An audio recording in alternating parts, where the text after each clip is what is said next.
The year was 48 CE, and the marble corridors of the Palatine Palace echoed with whispers that would make even hardened legionaries blush. Behind gilded doors and silk curtains, an empress was orchestrating acts so depraved that Roman historians would struggle for centuries to find words adequate enough to describe them. Her name was Valeria Messalina, and she had transformed the Sacred Heart of the Roman Empire into something resembling the darkest corners of a Subura brothel. What you're about to discover isn't just another tale of imperial excess or political intrigue. This is the story of how absolute power, when placed in the hands of someone who viewed morality as merely another boundary to cross, can corrupt not just an individual, but an entire system. The acts committed within those palace walls were so shocking that they would fundamentally alter how Rome understood the relationship between authority and depravity. Today, we're going to expose the intimate practices that made Messalina the most feared woman in the ancient world.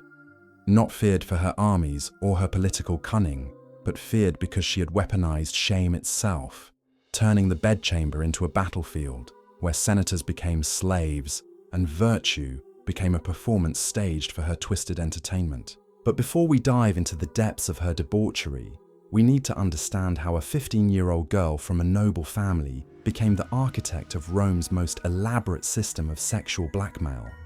Because Messalina wasn't born a monster.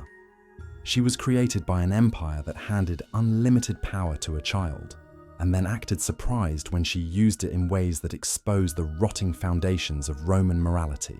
Picture this moment. The year 38 CE. A teenage girl being prepared for marriage to Emperor Claudius. She's been educated in all the virtues expected of a Roman matron: chastity, obedience, devotion to family honor. Her tutors have drilled into her head that her entire value as a person exists in two things: her ability to produce heirs and her capacity to embody moral purity. She's a living symbol before she's a living person. The marriage ceremony itself was a masterpiece of political theatre. White silk draped over her young frame, myrtle leaves crowning her golden hair, the entire Senate rising in approval as she took the hand of a man 3 times her age. To the crowds cheering in the forum, she represented hope after the nightmare of Caligula's reign. Fresh blood for a dynasty that had nearly destroyed itself through madness and excess. What nobody anticipated was that this carefully constructed symbol of virtue was about to become something far more dangerous than any of Caligula's theatrical cruelties. Because while Caligula's madness was obvious, theatrical, almost cartoonish in its extremes, Messalina would prove that the most effective corruption operates in shadows, building networks of complicity that make resistance impossible. The first few years played out exactly as Rome's elite expected. She gave Claudius the heirs he desperately needed. First a daughter, Claudia Octavia, then a son, Britannicus, named after his father's conquest of Britain. She appeared at state functions draped in modest robes, head covered, eyes downcast, every gesture choreographed to project the image of perfect Roman womanhood. But even during these early years, careful observers might have noticed something unsettling in her gaze. A calculating intelligence that seemed to catalogue every weakness, every fear, every secret shame of the men who bowed before her. She was learning the system from the inside, mapping the networks of power and influence that kept the empire functioning. Roman society had always operated on a fundamental hypocrisy when it came to sexual behavior. Men of the upper classes were expected to maintain public dignity while privately indulging in whatever pleasures they could afford. They kept mistresses, visited brothels, used slaves for entertainment, and nobody blinked as long as the facade of respectability remained intact. Women, however, particularly aristocratic women, were held to impossibly rigid standards of chastity and modesty. Messalina looked at this double standard and saw not a moral framework, but an opportunity. If Roman virtue was nothing more than performance, then she would become the greatest performer of all. By day, she would embody every expectation of imperial dignity. By night, she would explore exactly how far she could push the boundaries before anyone dared to stop her. The transformation began gradually, almost imperceptibly. Palace servants started noticing unusual guests arriving after dark. Gladiators still smelling of sand and sweat from the arena. Actors from the theatre district. Young men whose aristocratic families suddenly found themselves elevated to positions they had never expected to achieve. These nocturnal visitors came and went through service entrances, their presence explained away as meetings about various imperial business. What happened during these meetings would eventually become the stuff of legend, though separating fact from propaganda remains one of history's greatest challenges. What we do know is that Messalina had discovered something intoxicating about power, its ability to transform people into whatever she wanted them to become. Senators who had spent decades building reputations for dignity and moral authority could be reduced to groveling participants in whatever entertainment she devised. The genius of her system lay not in the acts themselves, but in the way she structured participation. Nobody was simply forced into compromising situations. Instead, they were offered choices that weren't really choices at all. A senator might be invited to a private dinner where the conversation gradually shifted toward more intimate topics. Perhaps a game would be suggested, something seemingly innocent that slowly escalated into something far more compromising. By the time participants realized how far they had traveled from their comfort zones, they were already too invested to retreat. They had laughed at jokes they should have condemned. They had remained silent when they should have spoken up. They had become complicit in their own corruption, which made them perfect candidates for deeper involvement in whatever Messalina had planned next. The beauty of this approach was that it created a network of mutual blackmail without anyone explicitly threatening anyone else. Every participant became simultaneously a victim and an accomplice, bound together by shared shame and the understanding that exposing others would inevitably lead to their own exposure. Messalina didn't need to maintain detailed records of who had done what with whom. The knowledge lived in the minds of the participants themselves, a constant reminder of their vulnerability. This system allowed her to expand her influence far beyond what traditional imperial power could have achieved. When a senator needed a favorable ruling from a provincial governor, Messalina could arrange it through her network of compromised officials. When a military commander required additional resources for a campaign, she could ensure those resources appeared, funded through channels that nobody questioned too closely. The palace itself became a theatre of transformation, where the normal rules of Roman society ceased to apply. Aristocratic wives who had spent their entire lives guarding their reputations found themselves participating in competitions that would have scandalized professional courtesans. Military heroes who had conquered barbarian tribes discovered that courage on the battlefield meant nothing when faced with the Empress's particular brand of psychological warfare. What made these gatherings particularly effective was their unpredictability. Participants never knew whether they were attending a conventional dinner party or something far more elaborate. The uncertainty kept everyone off balance, unable to prepare mentally for whatever might be expected of them. This psychological pressure made resistance nearly impossible, as individuals found themselves agreeing to increasingly outrageous requests simply to avoid the social awkwardness of refusal. The most disturbing aspect of Messalina's operation wasn't the specific acts that took place within the palace walls, but the way it revealed the fundamental weakness of Roman moral authority. Every participant who submitted to her demands proved that virtue was negotiable, that dignity had a price, and that the entire structure of social hierarchy was built on foundations far more fragile than anyone wanted to admit. The corruption spread like poison through wine, seeping into every corner of Roman high society with methodical precision. Messalina had discovered that power wasn't just about commanding obedience, it was about making people complicit in their own degradation until they became willing participants in their destruction. Her most ingenious creation was what the sources describe as the Palace of Mirrors, though no such building ever existed in marble and stone.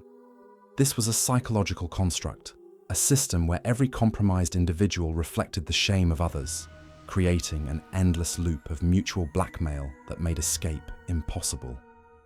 When Senator Marcus Valerius tried to distance himself from the Empress's circle, he discovered that 3 other senators, 2 military commanders, and a provincial governor all had reasons to ensure his continued participation.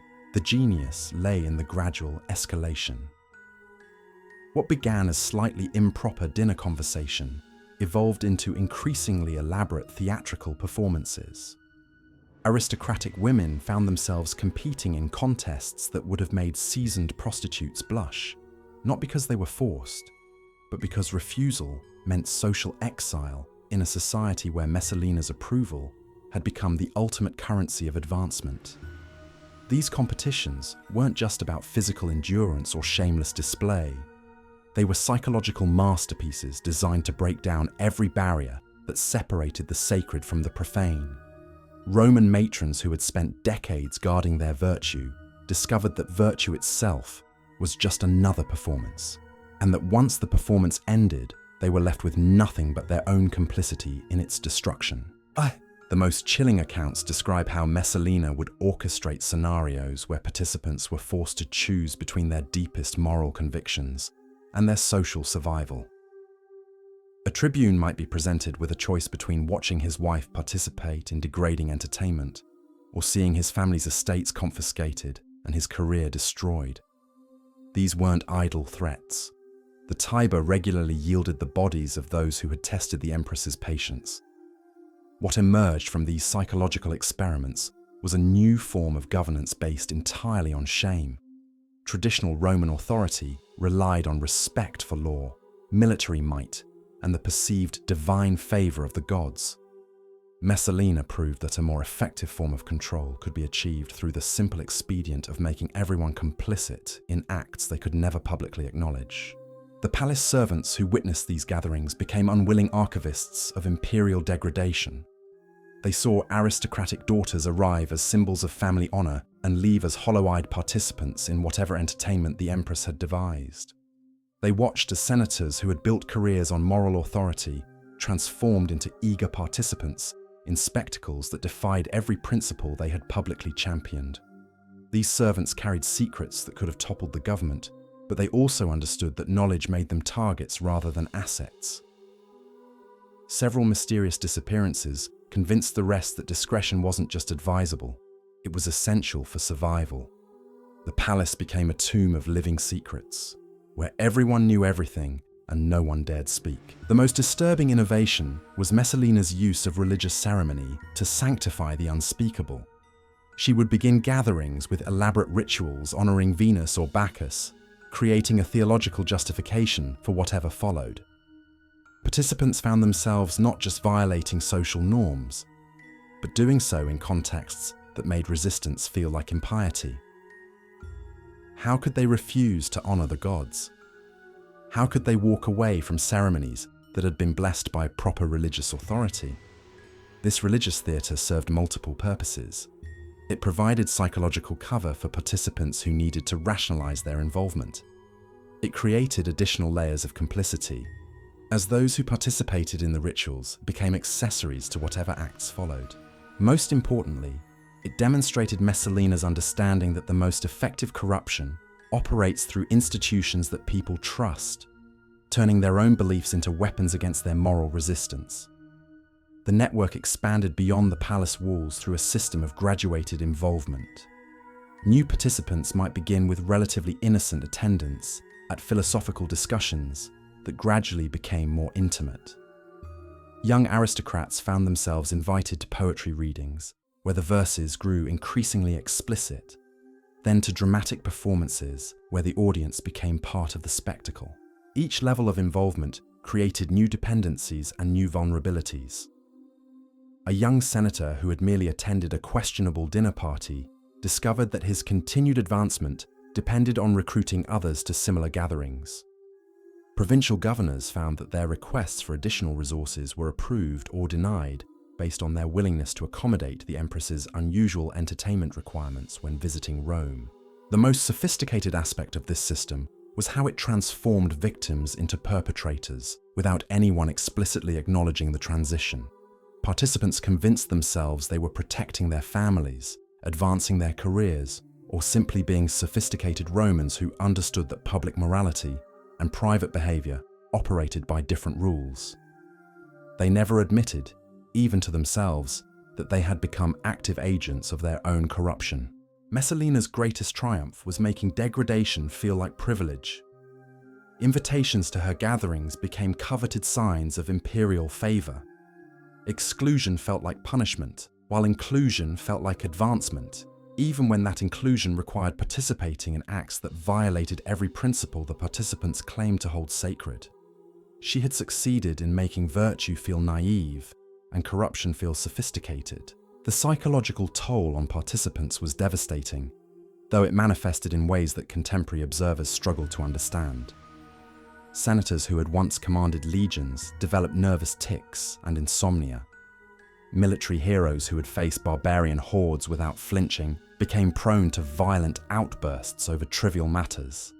Aristocratic women who had embodied Roman dignity began experiencing mysterious illnesses that no physician could diagnose or cure.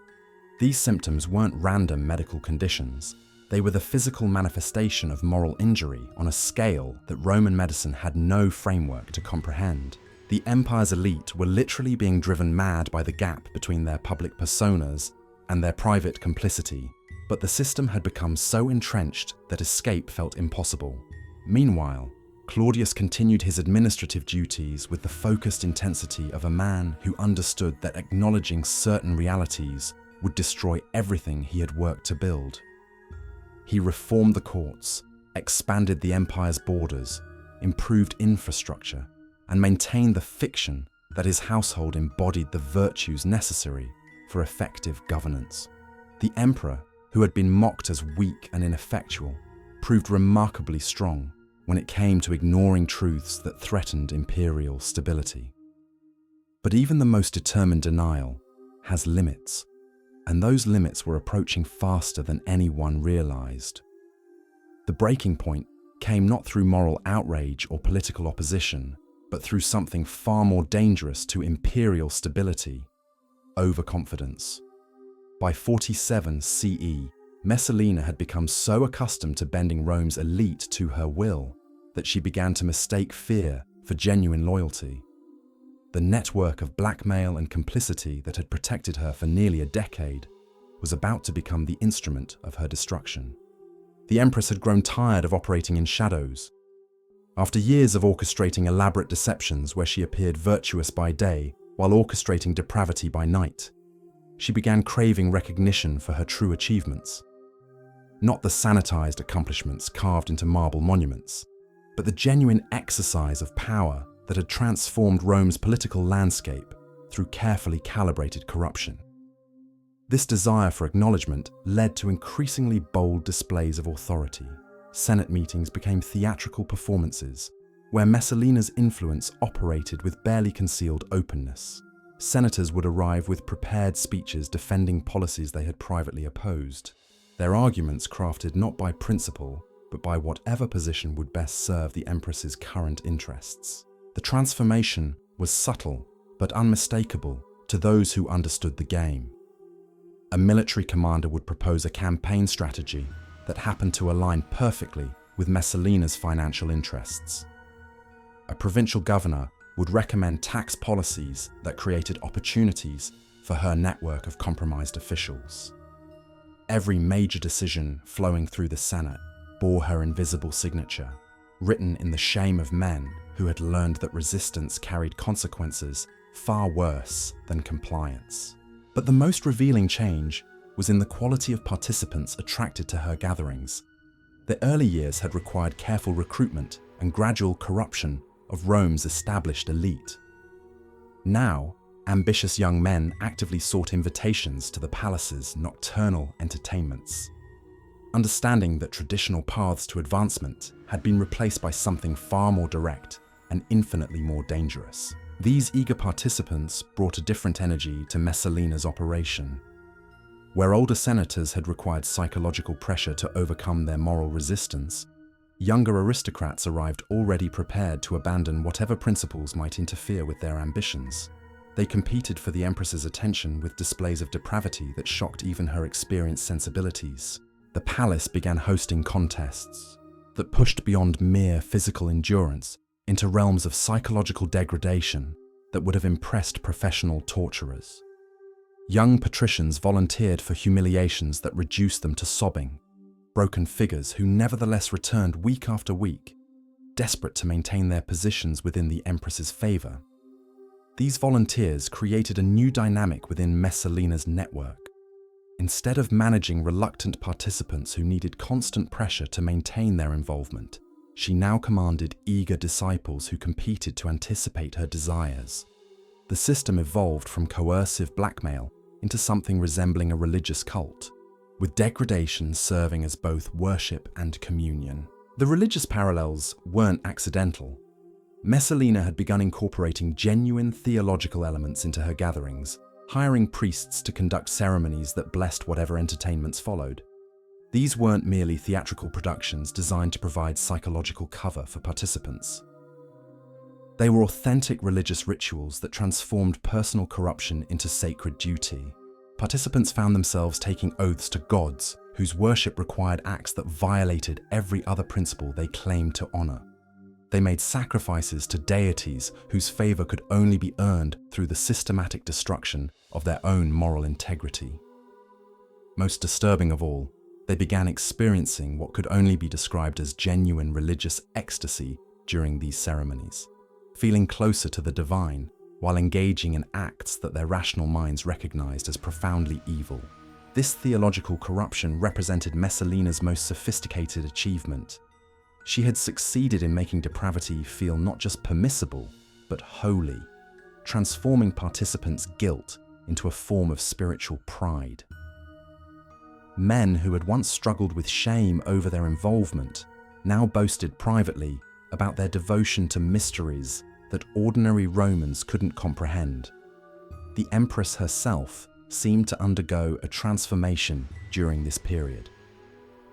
Contemporary accounts describe a change in her physical appearance and demeanor that went beyond normal aging or the effects of imperial stress. She developed an otherworldly quality that made even her closest associates uncomfortable, speaking in ways that suggested she had begun to believe her own theological propaganda. Palace servants reported finding her alone in rooms that had hosted particularly elaborate ceremonies, speaking to invisible presences and laughing at conversations only she could hear.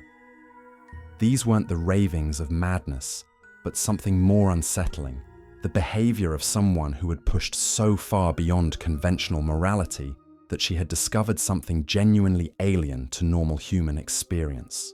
The transformation affected her physical appearance as well.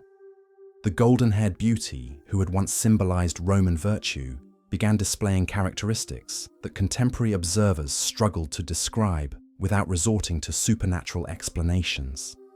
Her eyes took on a quality that made direct contact difficult to maintain. Her voice developed undertones that seemed to bypass rational thought and speak directly to listeners' deepest fears and desires. Most disturbing was the way her presence began affecting the palace itself. Rooms where she held her gatherings developed atmospheres that lingered long after the events concluded. Servants reported feeling watched by invisible observers, hearing whispers in languages they didn't recognize, and experiencing dreams that felt more like visitations than normal sleep experiences. The palace's architecture seemed to respond to her influence as well. Corridors that had been familiar to residents for decades began feeling maze-like and confusing. Doors that had always opened easily required unusual effort to move. Windows that had provided clear views of Rome's skyline now seemed to look out onto landscapes that didn't quite match the city's actual geography. These changes weren't limited to the physical structure. The very air within the palace developed a quality that made breathing feel labored, and thought processes sluggish. Visitors who had once enjoyed spending time in the imperial residence began making excuses to conduct their business elsewhere, though none could articulate exactly why the palace had become so uncomfortable. The Empress's children began showing signs of the environmental corruption that surrounded them. Young Claudia Octavia developed nervous habits and an aversion to physical contact that concerned her tutors. Britannicus displayed intelligence that seemed almost precocious, speaking about subjects that no 7-year-old should understand, and asking questions that revealed knowledge of his mother's activities that should have been impossible for a child to possess. Both children began experiencing night terrors that differed qualitatively from normal childhood fears. They described visitations from figures who offered them gifts in exchange for promises they couldn't quite remember making. They spoke of rooms in the palace that existed only at night, accessible through doorways that appeared in walls where none had been during daylight hours. The corruption was spreading beyond individual participants into the fundamental structures that held Roman society together. Legal proceedings began reflecting outcomes that had nothing to do with evidence or law, but everything to do with the relative positions of litigants within Messalina's network. Military appointments followed patterns that prioritized compliance over competence, creating dangerous vulnerabilities in Rome's defense systems. Economic policies shifted to accommodate the financial needs of the Empress's operation, creating tax structures that enriched her supporters while impoverishing those who remained outside her influence. Trade agreements were negotiated not for Rome's benefit, but to create opportunities for blackmail and corruption that extended the network's reach into foreign territories.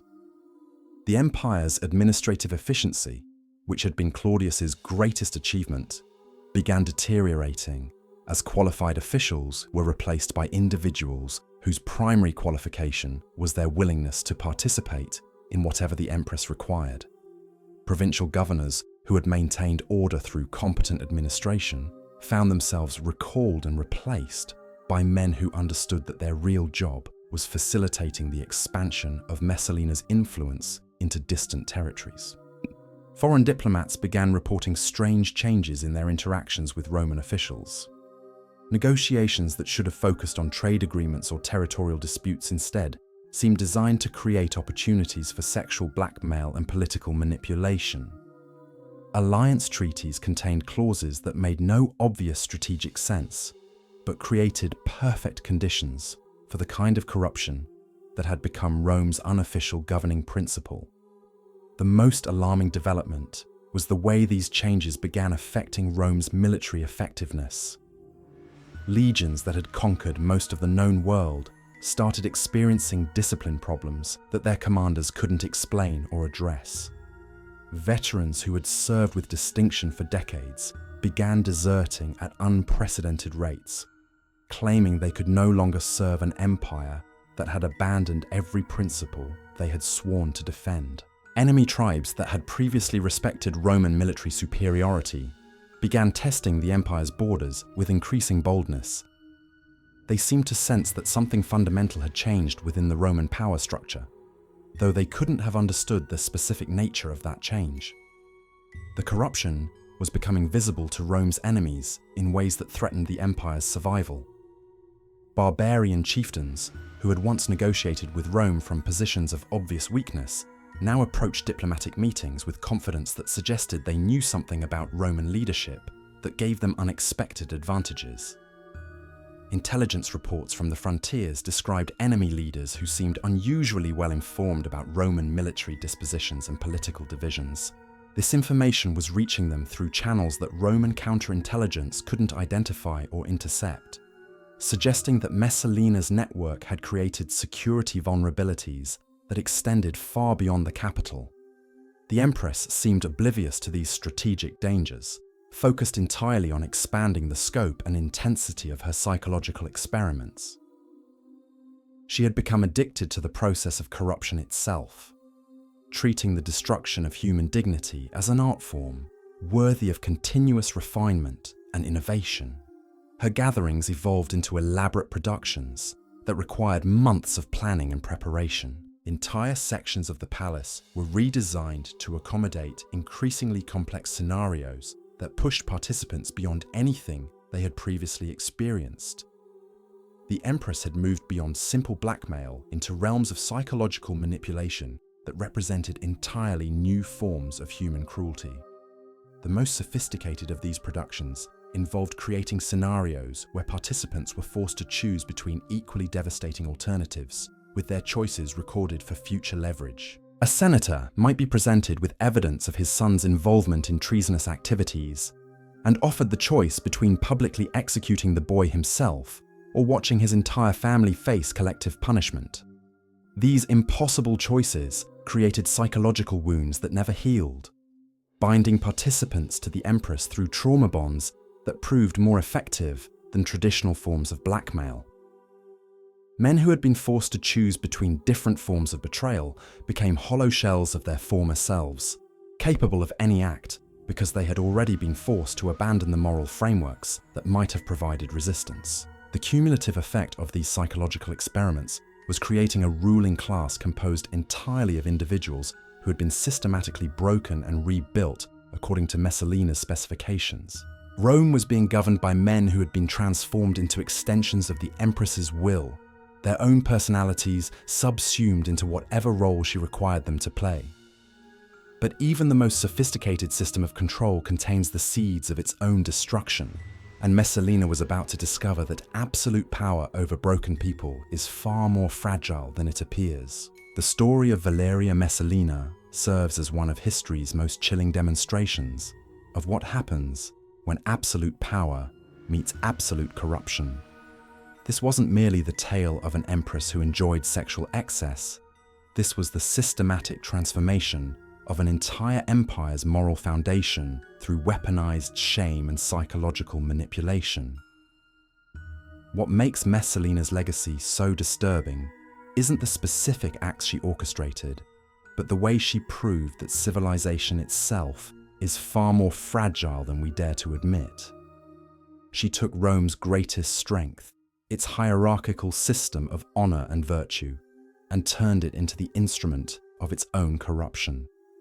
Every senator who bowed to her demands, every general who accommodated her requirements, every aristocrat who participated in her gatherings, became proof that moral authority could be purchased with the right combination of fear and complicity. The Empress, who began as a symbol of Roman virtue, ended as evidence that power without restraint inevitably consumes everything it touches, including those who wield it. Her name was chiseled from history's monuments, but the lesson she taught about the relationship between authority and degradation echoes through every empire that has risen and fallen since. When we look at Messalina's Rome, we're forced to confront an uncomfortable truth about human nature: that the distance between civilization and savagery is often nothing more than the courage of individuals to say no when saying yes would be easier. She discovered that most people, when faced with the choice between principle and survival, will choose survival every time. The Empress died at 25, executed for the crime of finally overreaching even Rome's flexible standards of imperial behavior. But her real legacy wasn't the scandals that filled palace corridors. It was the demonstration that empires don't fall to external enemies until they've first rotted from within, one compromised soul at a time.